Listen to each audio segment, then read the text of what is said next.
Hey, I've been kidnapped before. That shit is not funny. You know, only thing that got me out of it was because I had made the person feel like I was a human. Okay? And you like, Nay, you been kidnapped. Didn't I tell you motherfuckers I was from the 80s in the hood?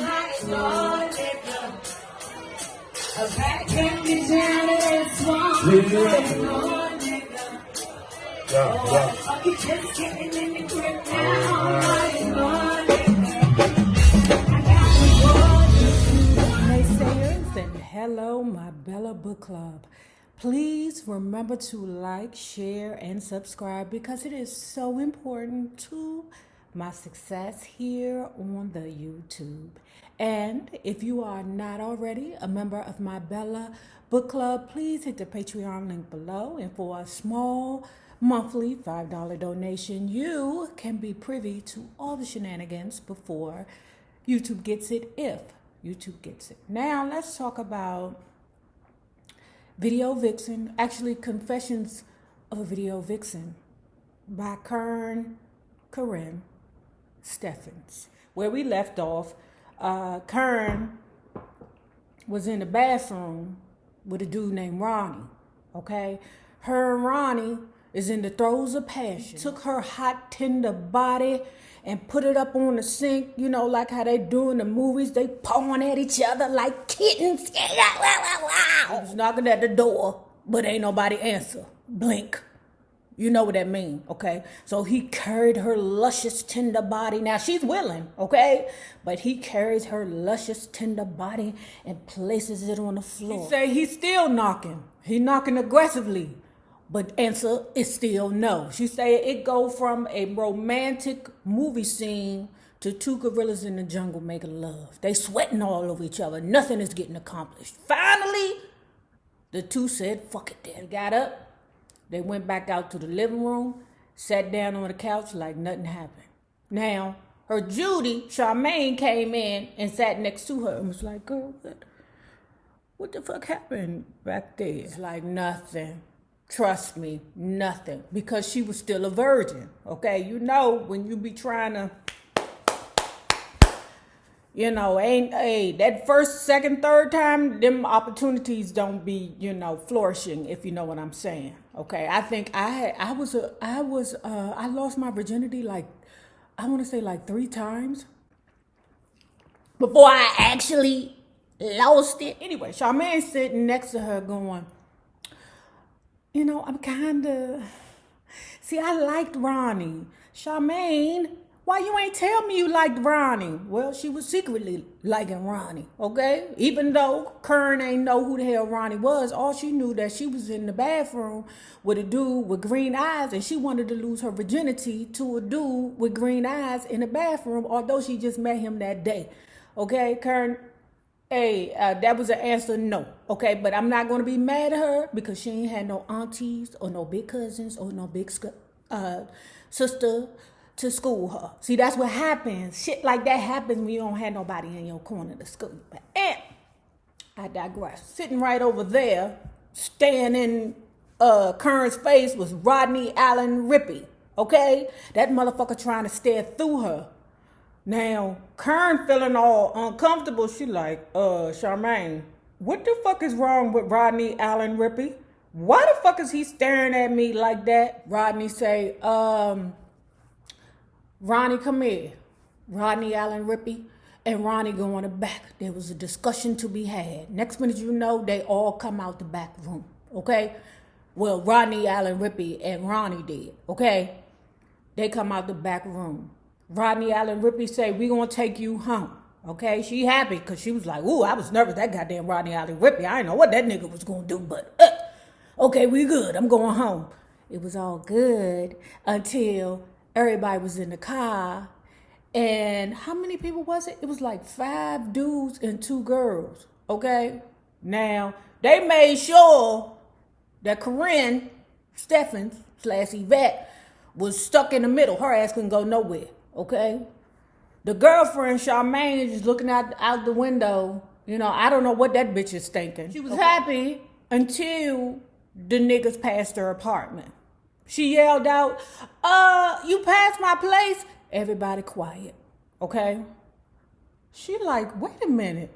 Charmaine, you ain't, what the fuck is going on here? Are we gonna take Charmaine home first? Answer no. First stop, Rodney Allen Rippey's house. Okay, it was all abandoned house. You know that motherfucker was squatting. Okay, so he snatches her out the car. Now, Corinne in her head, thinking in her head, as soon as I get the first opportunity, I'm getting the fuck away from Rodney Allen Rippey. Charmaine, you gonna have to figure some shit out on your own. But Rodney Allen Rippey had plans for Karrine, so he grabs her by the hands and drags her into the house. The house was abandoned. Okay, it was fucked up.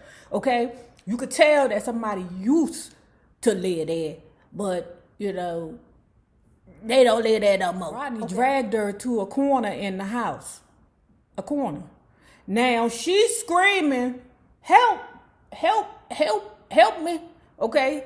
Instead of him, you know, he take one, you know, he's trying to pull her pants off. Okay. But, you know, then he stopped, put one over her mouth because we all know what's getting ready to happen. Suddenly, the dogs outside started barking. Okay. You can always rely on a dog to bark in the hood. Okay. When you in the hood, you know you in the hood because there's always some fucking dogs barking, fucking, fighting in the alleys, wherever, okay? So thank God the dog started barking because that got the attention of one of the passerbyers in the neighborhood. They was like, call the police, call the police. They had to blow that popsicle stand, okay? But anyway, next stop, Cooter's crib, okay? They got there. Rodney Allen Rippey got her by the throat. I eat a wrist. The bitch can't go nowhere. Oh, God. Anyway, the nigga kicked in one of the wall units in Cooter's crib. You know, them old motels be having them wall AC units. He kicked that shit in. Okay. Went and climbed through. You know what I'm saying to myself? Who was holding you, girl? Who the fuck was holding you? Was you scary? You know, was Charmaine trying to keep you calm? Like, what was going on while he, you know, climbed through? Now, hey, I've been kidnapped before. That shit is not funny. You know, only thing that got me out of it was because I had made the person feel like I was a human, okay? And you like, Nay, you been kidnapped? Didn't I tell you motherfuckers I was from the 80s? In the hood. Somebody must have been holding her because Rodney Allen Rippey climbed through the window and opened the doors for everybody to come in. I'm side-eyeing the fuck out of Charmaine ass right now, okay? I'm like, Charmaine, why you ain't run to go get help? Because they can't hold all, well, maybe, I mean, it's 5 of them and 2 of them. But anyway, okay? Soon as they get in there, you got Rodney Allen Rippey and Karrine on the bed, okay? Rodney Allen Rippey is knocking, but he still can't come in. And then you got Charmaine and the other dudes on the other bed. And I'm saying to myself, what is Charmaine doing? Is she just looking? Is she smoking a cigarette? Is she talking to the guys? What happened? Because she did not say that the dudes attacked Charmaine. Baby, Charmaine set you up. Little girls, your friends will set you up, okay? They will set you up. Because remember, Charmaine had the little boys to pick them up in the first place after the mall. But anyway, Charmaine on the other bed, they playing spades, okay, while Karrine and Rodney Allen Rippey is on the next bed and she getting attacked, okay? Nonetheless, he succeeded, okay? But let me tell you something, and we about to get real deep on this. Number one, she fell asleep afterwards. She said that the situation was so exhausting that she fell asleep. Everybody fell asleep. Falling asleep afterwards makes it look shady to the outside eye. The next thing is they took you to breakfast the next day.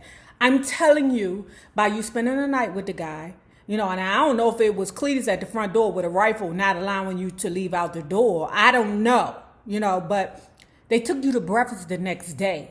Okay, so I'm telling you, when you went to breakfast with them and the fact that they took you to breakfast, in their mind, what they did to you was okay. They down there to, you know, the IHOP or the barn side of you from back home. The little girls go in the bathroom. Charmaine like, oh my God, what are we going to do? Bitch, you the one that set this whole thing up. Karrine said while the boys was at the counter, they ran out the bathroom. and got away from them. Charmaine called her mother to come pick her up. This is how I know it's that motherfucker Charmaine. Don't trust that bitch. Don't trust her. That's Charmaine. What y'all think, y'all? Put it below. Y'all think Charmaine was on that because her mother came and got her? She didn't mention that her mother was about, she didn't say anything about her mother was about to put that wop pop pop Willy Wonka wop on her ass. She didn't say that, Now what she did say was when she got home and the two, meaning Charmaine and her mother, dropped her off to her mother's apartment right in front of Charmaine and her mother. Corinne's mother said, you smell like sex.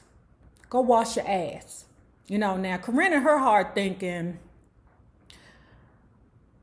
Charmaine's mother worked for CPS. Can she see that this bitch is crazy? I wonder if people with CPS, where they work for CPS, I wonder if they have superhuman powers and they can see that this bitch is crazy.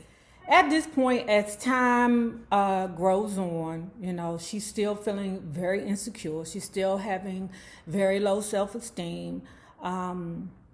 It happens, and when your daughter has low self-esteem, and 9 times out of 10, it's because the mother then beat the little girl down so bad that she believed that she is nothing.